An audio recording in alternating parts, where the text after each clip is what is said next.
I've actually used for spices. I've just taken a little coffee filter, put the spices in the coffee filter, and stapled the coffee filter and chucked it in like a tea bag.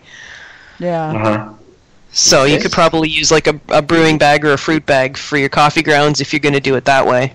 Well, and whether you do... Okay, there's plenty space, huh? Plenty room to... and whether you do primary, secondary, or at the end, I think that's going to depend on how much coffee character you want and what sort of coffee you're using. I mean, some coffees are much stronger than others. So there's so many variables there, so many differences. I mean, if you were using, say, let's say you were using a wildflower honey, then you're going to do it differently than if you were using, say, a buckwheat honey or a mesquite honey or some other stronger flavored honey. Just like, a Colombian coffee bean is completely different than a Brazilian coffee bean, which is completely different from a Jamaican coffee bean, and so forth. There's so many variables there that, you'd want to... I'm assuming you're going to use Costa Rican coffee beans since that's where you are. So I would say for you, use the coffee beans, that use your Costa Rican coffee beans, and then... I would do 5 batches using them differently. So roast them to whatever level you want to roast them to. And I know people have used green beans too. So there's so many. But decide on what the differences are going to be. So I would say use the same honey in all of them, and then try different ways to do the beans. So 5 batches with same honey, but beans in primary, beans in secondary, and beans at the end. And then, maybe another round of beans cold. Yeah, once you dial in how you want the coffee, then you work on the different honeys. Yeah. Then once you know how it's going to react, that's when I would decide what to do with the honey. Yeah, plus Costa Rica have different microclimates. And that's why we have different coffee also. I would say sources or origins. Yes, I can tell you there is coffee from above 2,000 meters from the sea level, or coffee from 500 meters from the sea level is totally different coffee. That I can tell you more about the soils and the windy areas or not, or cloudy. So it's a lot of, I would say, too much variables here also. It's a country, a coffee country, but also within the country there is different variables to take in consideration as well. So that's multiple, it's a big exercise. Yeah. But it's good. It's a nice challenge. It's a good challenge. It is a good challenge, yeah. Well, no doubt. You've got some of the finest coffee beans in the world there, so you at least are in a good place to have good coffee to work with. Find coffees that taste honestly. Okay, here's the simplest way to do it. Find the coffee you like the best. Yep. And that's the coffee you want to use. And then find out how they're roasting and steeping that coffee so that it tastes the way you like the best, and do it that way. Roast and steep that coffee that way, and then I would say mix it. Don't necessarily ferment it, but mix it with the honey to determine what level of sweetness you like best.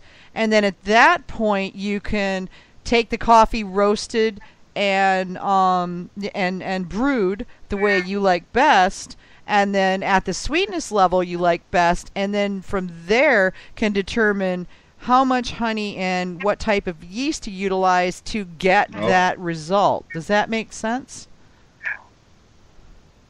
Yeah. Sounds good. It makes me wish my Spanish was better. I need Pete here. Pete speaks fluent Spanish, and I don't. My Spanish is 20 years out of date. No, but it's good. It's clear. You make it clear. Yeah, but I would say start with what you like. I mean, really, mead comes down to drinking what you enjoy.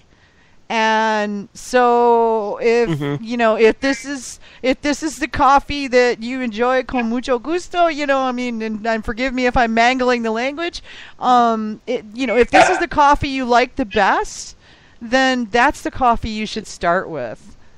Yeah. Okay. And if it turns out when you finally, you know, if you start with it roasted and steeped the way that you're used to drinking it as coffee, and you find out that it doesn't taste as good as a mead, well, you've got lots of other options for how to prepare the coffee for a mead. Yeah. Mm-hmm. Well, once you've So narrowed it down to start with one thing. Yeah. Start with one thing, and every batch of experiments you do, change one variable. Yes. You know, the first batch we're using the same honey, but we're going to try different ways of steeping the beans, or you know, or if you're going to start with all the same coffee, try varying amounts of it, varying strengths of it, or you know, something like that. Or if you're going to start with, I'm going to use the same amount of coffee and prepare it in the same way, and figure out what honey tastes good with it once it's fermented. Yeah. Just change one variable at a time, and that way, every round of tests, you learn something, and you know that you're not being, you know that your results aren't being fuzzed out by other things. You're not getting confused by, you know, you know that the bitterness is coming from the roast. It's not coming from this honey. So I guess we need to have Bray back to talk about doing a coffee bomb. It wouldn't surprise me if someone has. Yeah, Bray, when you listen to this, coffee bomb. Just saying, coffee bomb with Brazilian. Or I'm sorry, with Costa Rican coffee. You know, Costa Rican coffee. Yeah. Mead-Man. Yep. So, but yeah, that's realistically. No, it's okay. Yeah. Point taken. Mm-hmm. Yeah. Whenever you want to do something like this, like AJ says, never change more than one thing at a time. Otherwise, you don't know what worked. Absolutely. Yeah. So and that's true, honestly, with any kind of experimentation, is never change more than one thing at a time. But yeah, and the other thing I've found is it's very, very valuable to do side by side so that you can see how they age together, and so that you can taste them all at the same time instead of trying to remember how something tastes a year ago when you did it this way, rather than a year later when you did it that way. Wouldn't it be wonderful if you could record like the taste of something so that you could bring that back later? Oh God, yeah. Wouldn't that be great? Taste recorders. Yeah, taste recorders. Somebody out there, we need a taste recorder. All right, so get to work.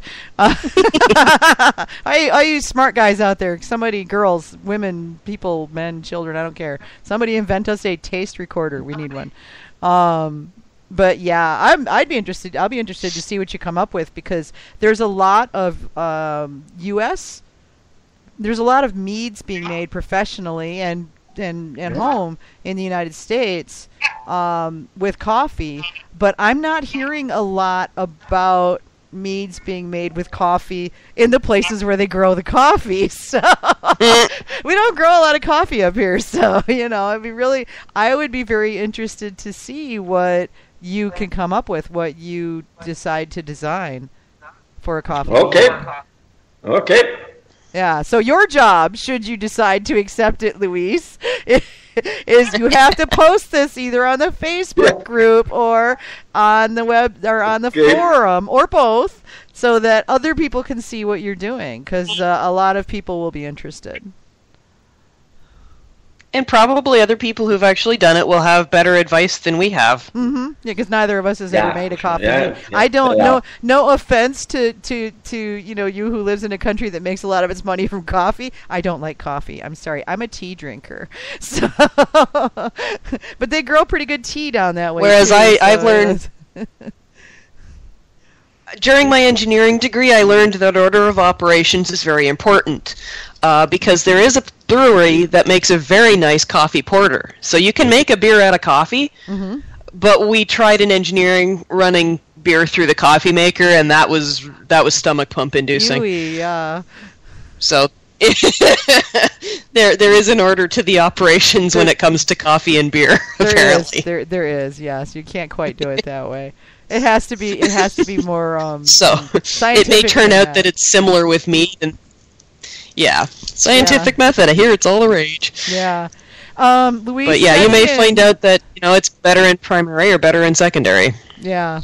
Yeah, very much so.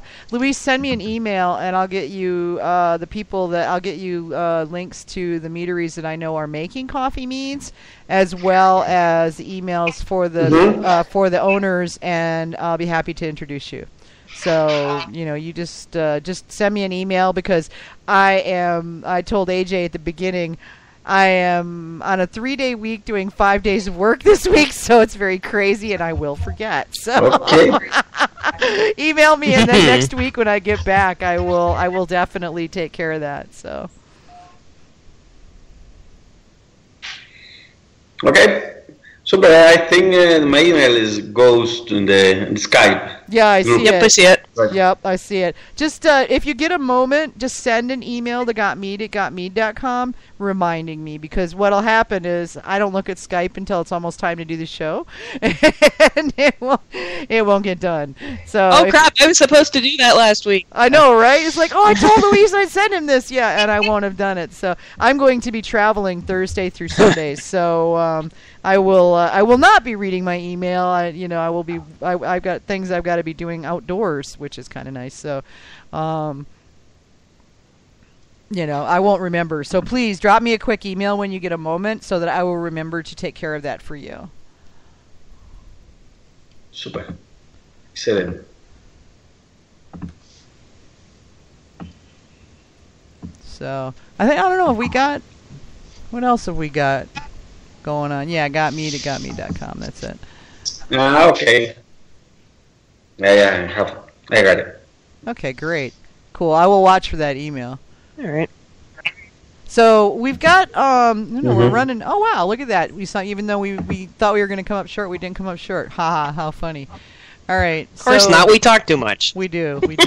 All right, so you got the next reader. Oh god, let me get my computer to behave. Put your glasses on. I was looking something up on Facebook. Hey, surfing while we're supposed to be working? No, I was trying to figure out where Noe Palacios is. Oh, yeah, no, he's El Salvador. Shenandoah, Nicaragua. Or Nicaragua. Sorry. Yeah, why did I get El Salvador? Nicaragua. Yeah, you're right. I don't know. Yeah, I don't know. All right. I do that all the time. All right, so you want your commercial? Here's your commercial. Thank you. Did you know that in addition to running Got Mead, Vicky is actually a marketing specialist? With her company, Craft Beverage Marketing, she specializes in working with craft beverage companies making mead, cider, beer, wine, and spirits to find the best and most profitable ways to reach your customers and turn them into raving fans who will buy your products as fast as you can make them.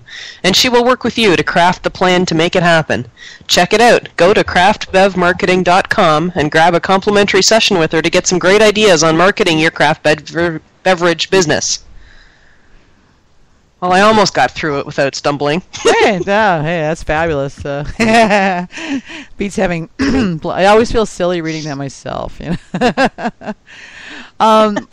got a bunch of shout outs again this week. We've got a couple of meaderies out there. If you're starting some new thing or got an event, please feel free to send it to gotmeadlive@gotmead.com.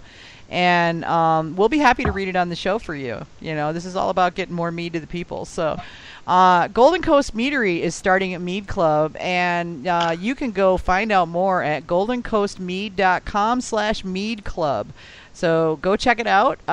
They're the ones making the really amazing sour meads, and yes, I do need to get the sour mead compendium up on Got Mead as soon as I have 5 minutes to run together.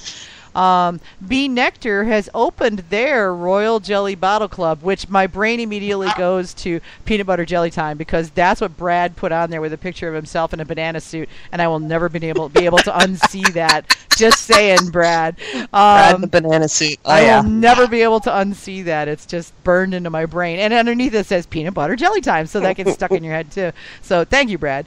Find out more at bnectar.com/royal-jelly-bottle-club-details/ So hopefully you got all that. You can reverse this and re-listen to it. Upcoming events. The Mead Mixology Mixer at the Atomic Fern in Durham, North Carolina is on April 27th. That's tomorrow from 6 to 8 p.m. They're at 108 East Parish Street in Durham, North Carolina. That's my neck of the woods, and I will be there. I was supposed to be there last weekend and got sick. Migraine struck me down. So I will be there tomorrow with a friend of mine, Alex, and come sample some new mixed drinks and made with 5 different honey